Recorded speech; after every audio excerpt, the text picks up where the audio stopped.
The past few months, I guess if I go back to October 7th, in some respects it's been incredible of seeing who our allies and seeing who our friends are and how they reached out and how they showed that they cared. We had the Archbishop of the Catholic Church reach out. We had the Bishop of the Episcopal Church. Our neighbors just across the street here. There was one night, if you remember, the Calvary Presbyterian Church, they just showed up. Like half their congregation just showed up in services to say, you're not alone. And they've shown up and they've asked, how can we support you? And there's so many people who have reached out. And one of the stories that sticks to me the most is, and Rabbi Beth had shared this story with me, is that on the morning of October 7th, her phone rang. And it was Mayor London Breed just calling to check, to say, are you okay? To just check in. And I could go on and on about who has reached out and who has offered their support since those first few days of October when we sat in grief and we sat in shock. And those that have reached out as that anti-Semitic beast seems to have risen again in this country. And every single time someone called or checked in, I look them straight in the eye and I say, thank you. When I was at the ordination of Reverend Austin Rios, who's now the new bishop of the Episcopal Church and is at Grace Cathedral, I was surrounded by the entire interfaith community. And I walked in wearing my tallis and my yarmulke. I was a little nervous.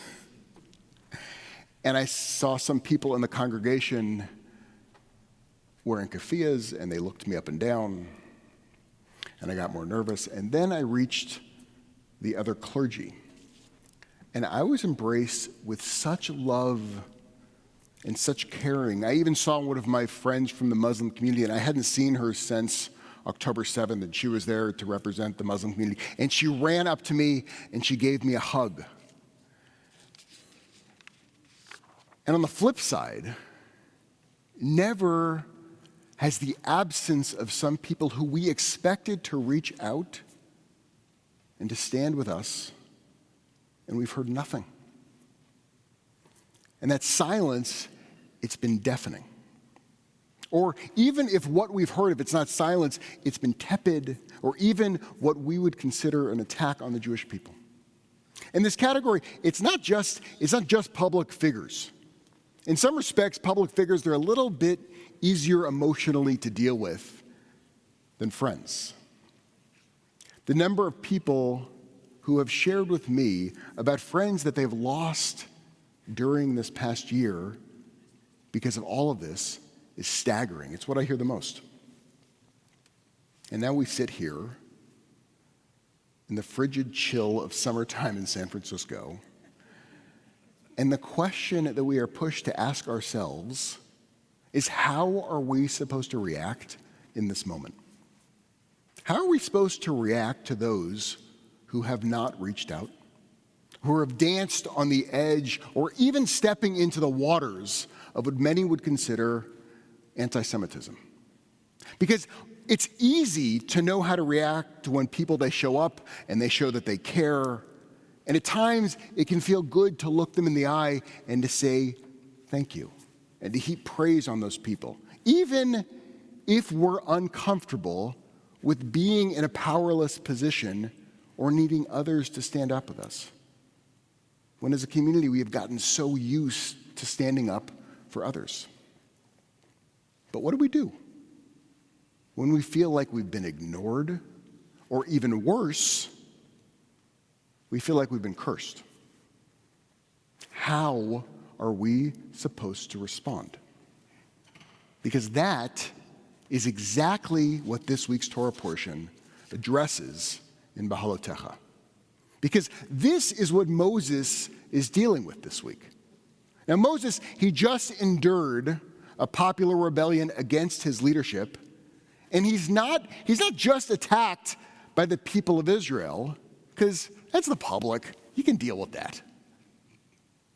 But he's attacked personally by his own siblings.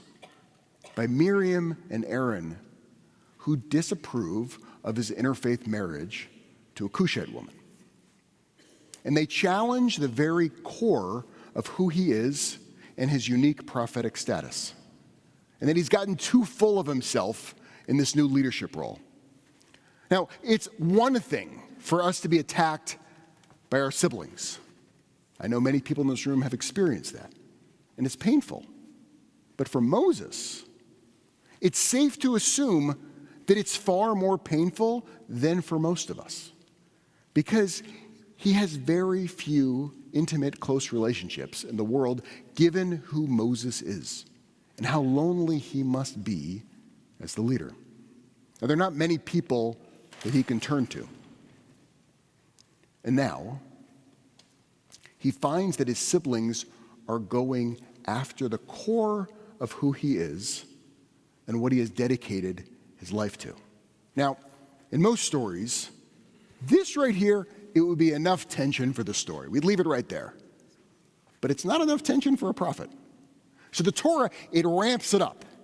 It creates even more tension than him just being on this peninsula separate from his siblings, because at least he's a prophet and he's connected to God.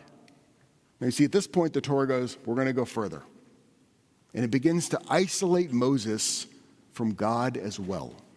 Now, God is so disgusted by Moses' siblings' behavior that Miriam is afflicted with a skin disease. And Moses now must figure out how he is supposed to respond on this island, alienated from his siblings and uncomfortable with what God has done. This is the life of a prophet. Rabbi Shai Held, he writes, quote, "The life of a prophet is nothing if not lonely. Summoned to stand in the breach between God and Israel, the prophet must convey the divine word to an intractable people, yet also pleased with a disheartened God to have mercy on them. The prophet is, in the deepest sense, emotionally invested in his task. He loves God, and he finds the people's corruption intolerable. But he also loves the people, and he cannot abide the thought that they will meet with devastation and desolation. So the prophet prays boldly, audaciously, even brazenly." Now that is the truest sense of being a prophet. It's holding the vision of God and perfection and the interconnected energy of the entire universe in the exact same thought as man. And not just what man is, but what man could be. And so, almost without a beat, Moses, with that vision of the world of what it could be, and in contrast to what it is, he pleads and he prays and he spews blessings in order to move the world to how it ought to be. Moses, he cries out to God and he says, "Oh God, please heal her." You see, that's what we're taught on how to react. It's how we're supposed to react to isolation, to attacks, to loneliness. It's never to think to oneself, well, you did this to me, now I hope it's done to you. No. We are taught to be a prophet. To be a Jew, to be a chosen person, is to never, ever, ever accept how the world is, but to pray and to speak about how the world should be. Now, we've been doing this for generations. Jews, we faced east for thousands of years, dreaming of a return to Zion, and eventually we returned. Ethiopian Jews, for 2,000 years, separated from all the other Jews in the world, multiple times a day would pray for a return to Jerusalem. Herzl said, "If you will it, it is no dream." Ben Yehuda, he had the chutzpah to take a language which had been dead and to bring it back to life. And it had never happened before in the history of the world. And now Hebrew is spoken. And you never know the blessings and the words that we say and how these words and these actions will bend the world slowly towards the arc of reality that we speak into being. I think back to 2015. Before the rise in anti-Semitism, it was a really different world in 2015. But in 2015, there was a rise in Islamophobia. And we reached out to our friends in the Muslim community, in the Islamic network group known as the ING, to work with them in order to issue a statement for the Muslim community and the condemnation of Islamophobia. Now, my Muslim friends, they send me emails thanking us for support. And then I started to read this parsha. And I really thought about how different today is than it was in 2015. And I became acutely aware that those same people who had emailed me back in 2015, thanking us standing with them, have not emailed me since October 7th. But then I went on the web. And I looked at the Islamic network group, that same group which we worked with in 2015. And I looked at their website. And you see in bold, black and white letters, a call for peace in Israel and a call for peace in Palestine. A condemnation of anti-Semitism and a condemnation for what has been happening on the campuses. Now, just because we have not gotten a call, it does not mean that we do not have allies standing up on their own platforms. Now, the world, it bends when you spew blessings, especially when you do so in times of darkness. Now, you may have read this week in the Chronicle, or maybe seen it on TV, about the Muslim community being verbally attacked during their Eid al-Adha services. And so regardless how we feel, we are reminded by Moses on how we're supposed to be in the world. So I sent an email to Shabbat Saik of the Islamic Center of San Francisco, of the mosque, offering our support and our blessings. Because being a Jew, it means that we are obligated to engage in the world in a certain way, especially when it's hard, and especially when it's lonely.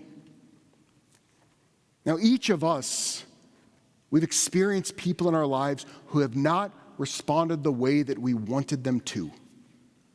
Instead of shaking our heads and just wishing that they were different, we're reminded in Bahalotecha that we are the ones who are not supposed to wish it was different. We're the ones that are supposed to speak the future into being. And so on this Shabbat, my hope for you, my hope for me, my hope for us is to use your words, to use your blessings, to help bend and to shape this world. Because right now, this world, it needs a lot of bending. Shabbat Shalom.